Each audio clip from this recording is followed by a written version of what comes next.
Hello everyone, welcome back to the channel. This is Kaga. So, yeah, it's Wednesday. But, wait a minute. This isn't War Thunder. So yeah, funny story about that. Well, maybe not so funny and more to the point of just kind of sad. Well, not really sad, because, we got War Thunder patch 1.57 yesterday. Problem, we got War Thunder patch 1.57 yesterday, and I hadn't recorded the segment I needed for War Thunder Wednesdays at that point in time.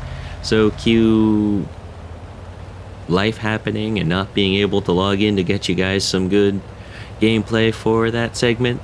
Yeah, sorry about that. I can't do anything about that. Life happens.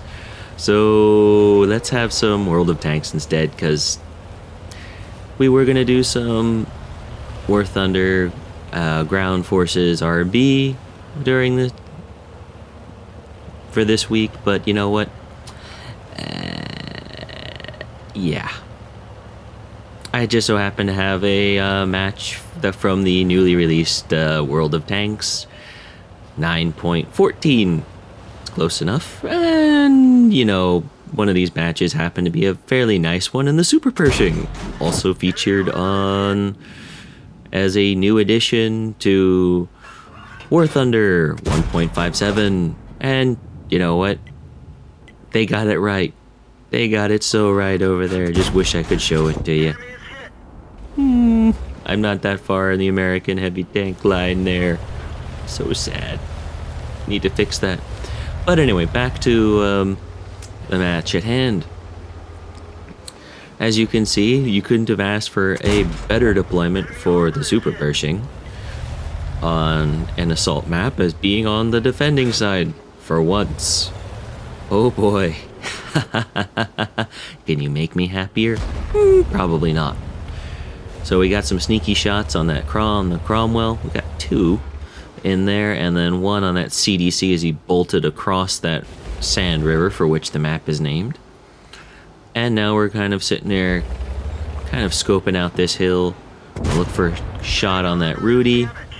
Gonna see if we can get a follow-up, but we're not gonna chase him out there because there's that 111 at the very least, and oh, hello, there's another Soviet medium in there.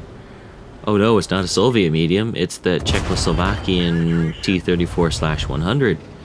Ooh, hello, bounces. Keep bouncing, please. So we're gonna try to pull up this WZ-111. Just pull him in, try to track him out there in the open, but I see the Rudy coming up here. I just turn my gun that way, so front of the turret armor's facing him. Try to make him rush shots, waste shots, etc., etc. Pull back a little bit. Nope, don't find the tracking shot on the 111. Okay, we'll move forward just a bit again. Try to bait the Rudy forward. Okay. So, a little bit more about the Super Pershing. Really and truly, is this thing what it used to be? No. No. But I certainly think this thing gets more of a bad rep than it really deserves. And, wow. Apparently, Soviet mediums need APCR to penetrate the side of my turret. Awesome! Gold sponge. Insert premium ammunition. Get credits out.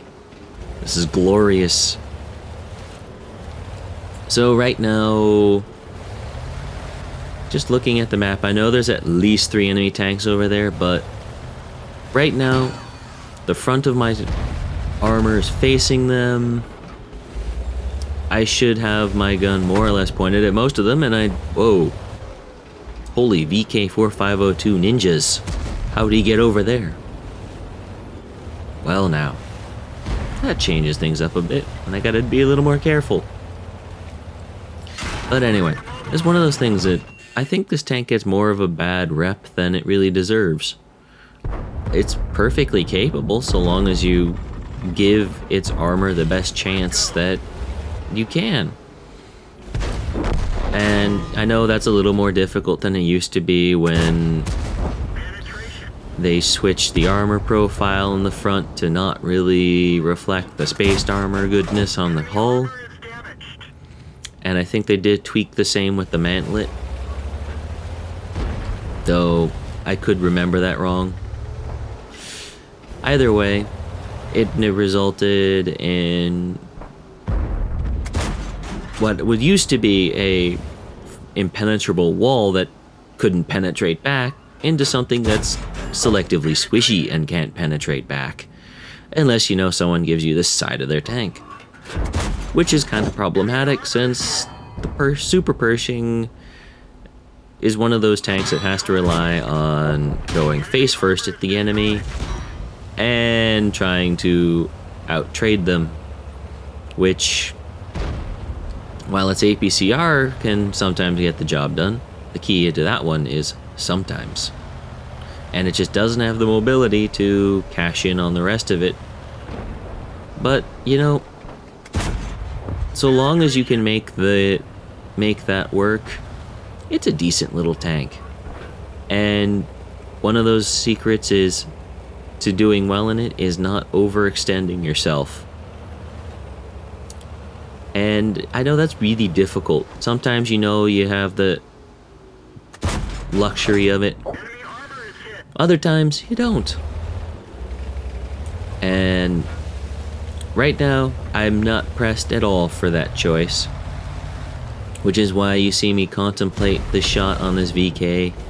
But I'm not going to waste time taking it. It puts me out of position, shows the weakened hull's lower plate.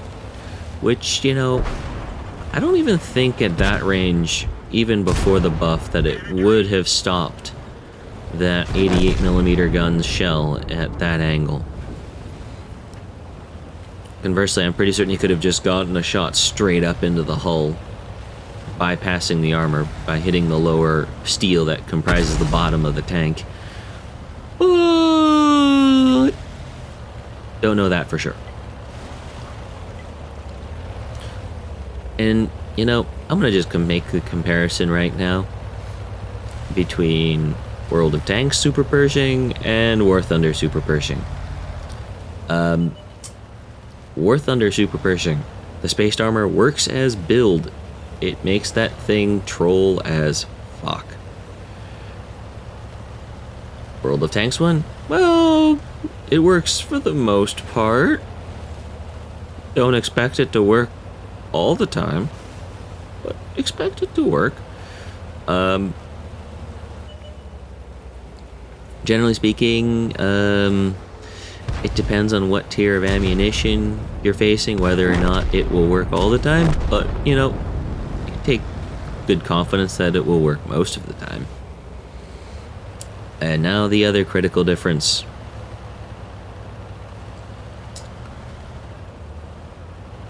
It lies in that gun. It really does lie in the gun. Because in War Thunder, the gun reflected on the Super Pershing is as it should be. It's the lengthened 90mm gun found on the regular Pershing. So naturally it has higher penetration. Wait a minute. One in World of Tanks, it has less penetration than the standard Pershing.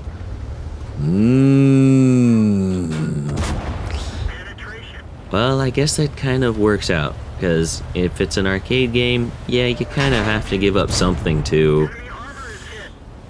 make it balanced, or you have to up tier it. Although, granted, I think the Super Pershing, if it was implemented as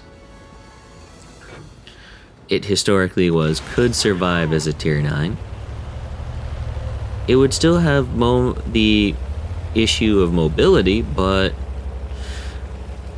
in terms of support medium for tier 9 heavy tanks, that could work. But, you know, reasons.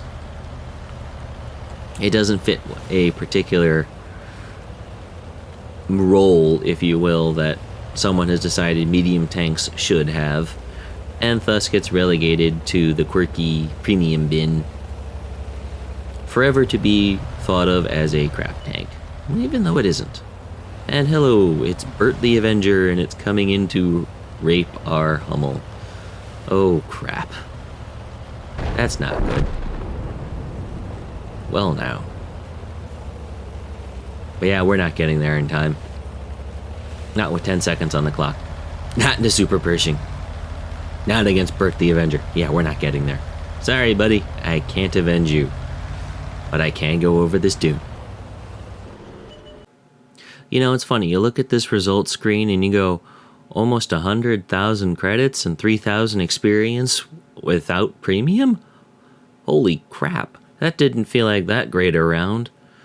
But we got Steel Wall, High Caliber, Tank Sniper, and the Confederate Award, along with our Mastery, even though we've already done it before, evidenced by our, or not really evidenced by, but you can kind of infer that based on the marks of excellence that are found on the barrel of our Super Pershing.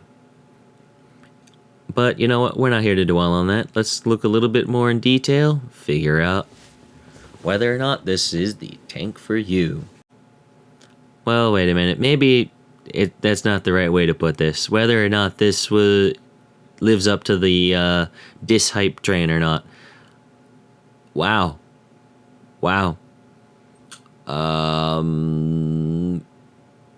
Yeah, you need to take the next 3 people on the team list to beat the damage we did, and then if you look at the rest of them put together, you might get the same. Holy crap.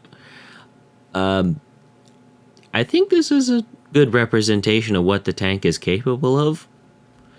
Is it representative of what all matches will look like? No. All slow vehicles in World of Tanks have one inherent problem. One problem is that in competent hands, the more mobile tanks will mop up before you ever get a chance to fire your gun. Yeah, I know that's a problem. At least if you want to explore other vehicle types in the game. So overall, I like the tank. I always come back to this vehicle.